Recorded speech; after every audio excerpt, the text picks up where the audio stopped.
Recently, I had the honor of being featured in one of Grandmaster Brassards' DVDs.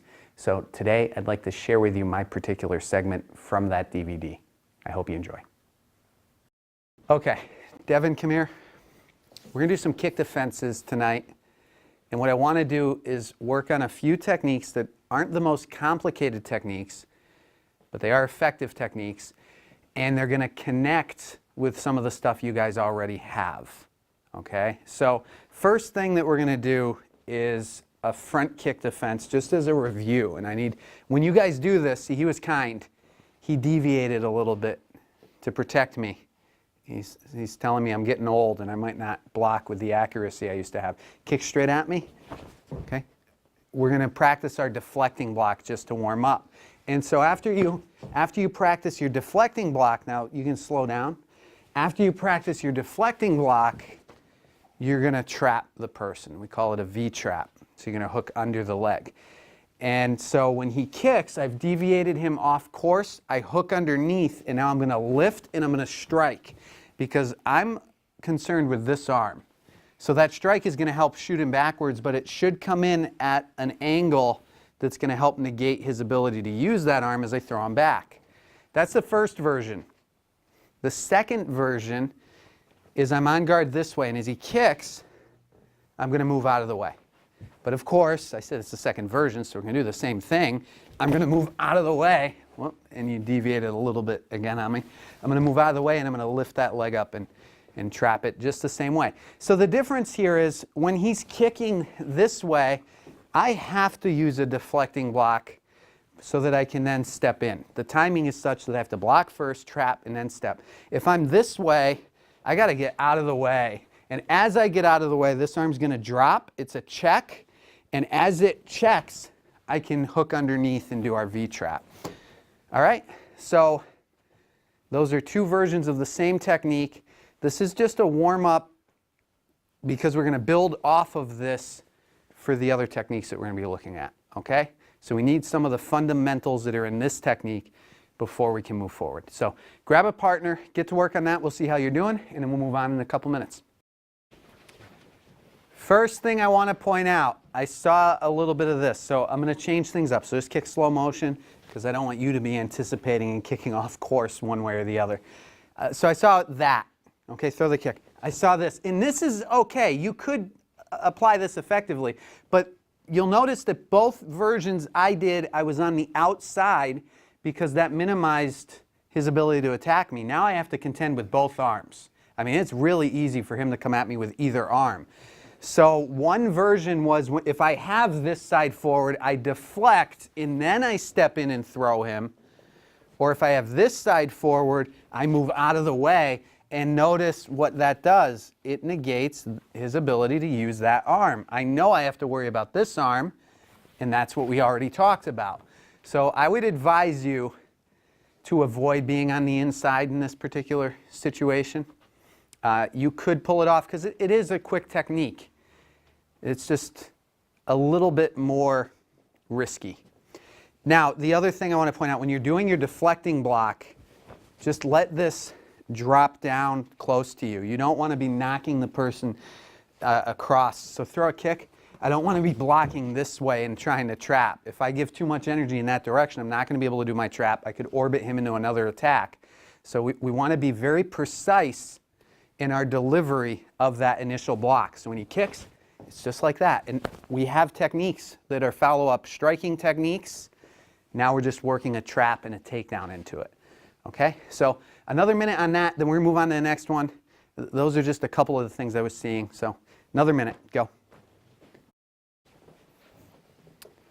Okay, so now what we're going to do is we're going to do a reverse crescent. So come in with your back leg. I'm going to move this way. Now I want you to know, kick with power.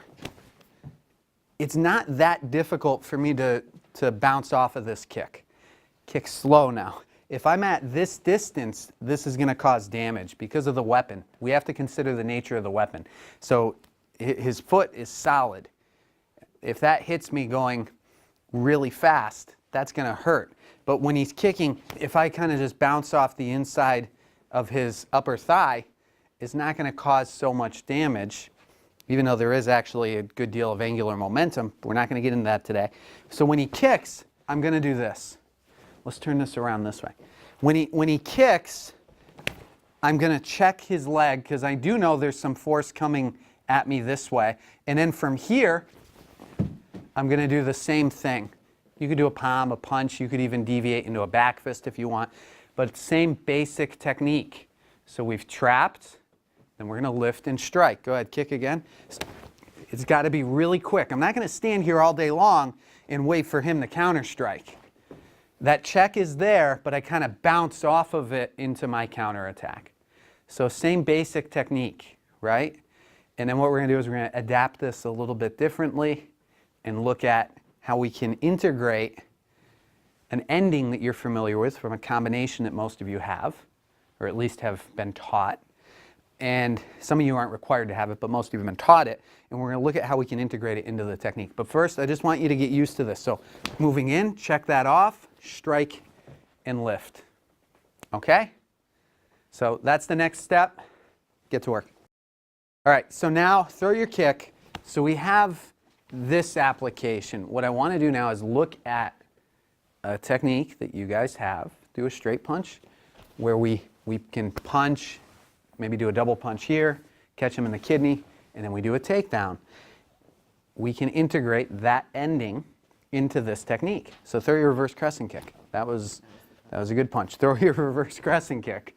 Now, what am I going to do different? Well, I need to get in position to attack that leg. So while I'm punching, I'm going to shuffle in. And now this leg is going to hook as I strike backwards. Now, it's worth noting that if I punch him and then strike backwards, that alone is going to throw him to the ground. He's standing on one leg. The sweep is just going to serve to further amplify everything. So come this way. Throw the kick. I move in. I want to catch him with that punch right away, but as I punch, I'm shuffling in, and I'm going to take you down, and then I can cross out. Okay? So there's our next technique. I want you guys to go easy on each other. Throw that kick. I move here, punch here, and I'm going to spare him this time. I'm coming back. This would be to the face. I just hit him in the chest just to be nice. Okay? All right, there you go. All right, we're going to move on to the next thing now. And I know that we're going through several techniques, but the idea isn't to give you a bunch of techniques. It's really to look at how these different things are interconnected. And in particular, connected with other techniques that you've learned in the past. So we already did do a straight punch. We already looked at this technique and how we can integrate a takedown that's very much the same in application. Off of a reverse crescent kick. Now throw a roundhouse punch. That's a kick. Throw a punch. Can't we take this and integrate it into our reverse crescent kick defense? Well, let's take a look. Throw your reverse crescent kick. I don't know of a reverse crescent punch, but throw the kick. We're here. Now I do my punch just like before. Except now what I'm going to do is I'm going to check down here and I'm going to throw a knee to the groin. So it's going to be similar, but we're going to modify it. I'm going to knee him in the groin just because I can. And then I'm going to come back against the knee. So obviously this is not something you can do in sparring, but it's another application. Let's turn this around just to give you guys a better view of this. So throw your kick. I move in. I'm going to punch the same way. Okay? Same entry. I'm closing the gap. I'm punching. Knee him in the groin, and then come back and then bust the knee. So that's another option for you. And this really isn't anything new. Like I said, we're looking at some of what you already have and seeing how we can integrate it off of these kicks. What about a spinning reverse crescent kick? I'll give you guys a couple other ideas to work on, and then we'll wrap things up. So what about a spin kick? He spins, and I close the gap. Right? Especially if he's one of those people, and I know you guys have probably encountered this in sparring, one of those people that just loves spinning and spins for no reason. Well, now he knows what's happening, and he could, of course, he could attack me right now, or if he's a little slower, he closes the gap and then he applies, I'm not going to let you do it, he closes the gap and applies what we've been working on. Switch feet for me. Go ahead and kick. So I just close the gap, we're in the same position. Here's another option. Go to spin. I can check the attack before it even gets to me. 6 combination, right? Basic principle. Again, the overall lesson here is when you're dealing with a particular attack, can you take the lessons that you've already learned and integrate them into your strategy for dealing with that attack? So you can work on those and then continue to explore it on your own and see what else you can uncover. Get to work. I know I said we were done, we were wrapping up this technique, but a couple of striking applications, because I saw you guys playing around with it, and I just thought this would be good to point out. Do your spinning reverse crescent kick. I already showed you that, just do a reverse crescent kick, that moving in, if you close the gap, it's not going to be the most devastating kick, right? So kick with power. Go ahead. So I move in and I can block. Now from the block, I'm not going to leave it there. Go ahead and do the kick again. I move in and I block. Now I strike here and he responds to that. Then I might step and catch him here. Then maybe I catch him in the kidney, or I could, if his stance was aligned appropriately.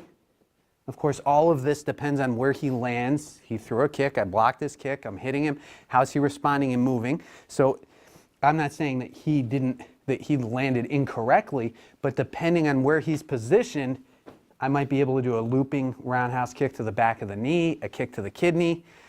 I might just, if his hands are up and his ribs are exposed, I might catch him with a side kick. So you can play around with your striking techniques as well. Switch feet again, do the kick again. So I catch him here. Now I hit. Now what I did, because I know I want to get him with a kick. So if you think of reversing mace, where, get back here. If you think of reversing mace, where we move up the circle, that's going to give me some distance while I catch him, and then I can, like I said, finish with whatever follow-up moves I want, which is a nice little striking application. And yet again, we're going back into what you already know. This isn't some new revolutionary concept that I'm showing you. Okay, so one more time, throw your kick, I move in and I catch that kick. If I stay out here, if I know that I'm behind, I'll just evade and then try to close the gap. And hopefully he'll land off balance, and there's all sorts of other things I can do. Because if he's expecting to hit something and it's not there, he very often will land off balance. But again, if I see it coming, I close the gap. 1, 2, 3, and then we go get an ice cream sundae.